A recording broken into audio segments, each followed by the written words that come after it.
Hello friends, welcome back to my channel smart English DB.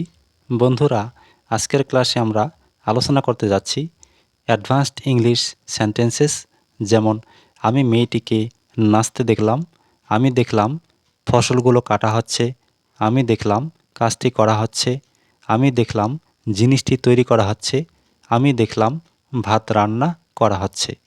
এই ধরনের বাক্যগুলো কিভাবে ইংরেজিতে ট্রান্সলেট করবেন জানতে হলে পুরো ক্লাস আমার সাথে থাকুন। চ্যানেলে নতুন হলে সাবস্ক্রাইব করুন। Let's get started.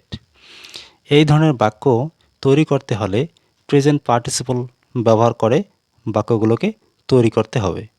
ভার্বের শেষে আইএনজি যুক্ত করে প্রেজেন্ট পার্টিসিপল তৈরি করা হয়। যেমন আমি মেয়েটিকে নাচতে দেখলাম, তাহলে কি পাস্ট টেন্সের বাক্য এটা। আমি দেখলাম, আই স, কাকে দেখলাম? মেয়েটিকে। তাহলে আই স দ্য গার্ল, কী করতে গেলাম? নাচতে, এটা হলো প্রেজেন্ট পার্টিসিপল। ডান্সের শেষে আইএনজি যুক্ত করতে হবে, dancing. I saw the girl dancing, আমি মেয়েটিকে নাচতে দেখলাম।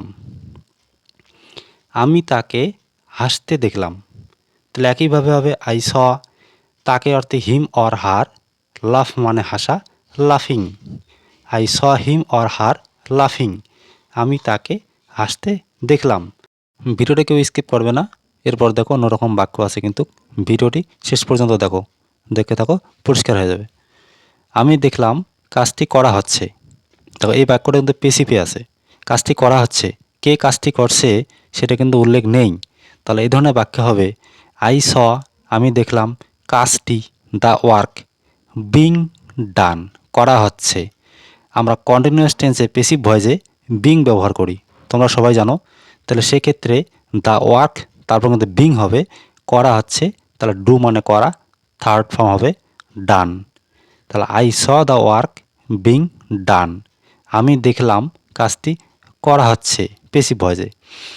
আমি দেখলাম ফসলগুলো কাটা হচ্ছে, তাহলে কি আই স, আমি দেখলাম দ্য ক্রপস, ফসলগুলো, বিং হারভেস্টেড, তাহলে হারভেস্ট মানে ফসল কাটা বা তোলা, তোমরা জানো।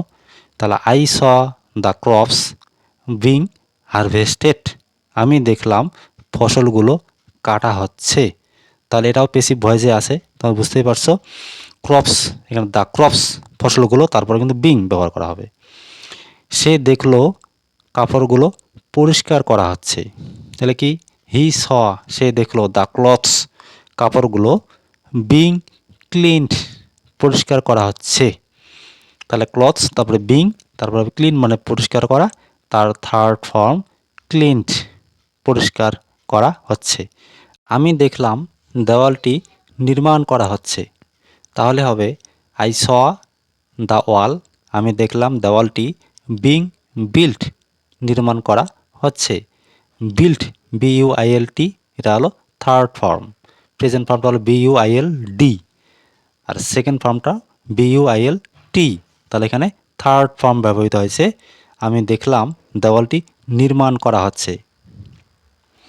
আমি দেখলাম জিনিসটি তৈরি করা হচ্ছে, তাহলে কি আই স দ্য থিং, আমি দেখলাম জিনিসটি বিং মেড, মেক মানে তৈরি করা, তার থার্ড ফর্ম মেড।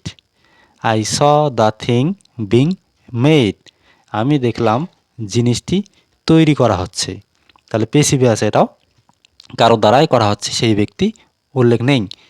আমি দেখলাম ভাত রান্না করা হচ্ছে, তাহলে আই স দ্য রাইস, ভাত, বিং কুকড, কুক রান্না করা, তার থার্ড ফর্ম ব্যবহৃত হয়েছে এখানে কুকড।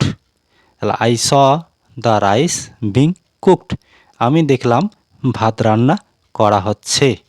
তাহলে বন্ধুরা, এই ধরনের বাক্য ইংরেজিতে কিভাবে তৈরি করা হয় তোমরা সহজেই বুঝতে পেরেছো। আর ভিডিওটি যদি ভালো লেগে থাকে তাহলে লাইক, শেয়ার, কমেন্ট এবং চ্যানেলে নতুন হলে চ্যানেলটি সাবস্ক্রাইব করুন। Thanks for watching.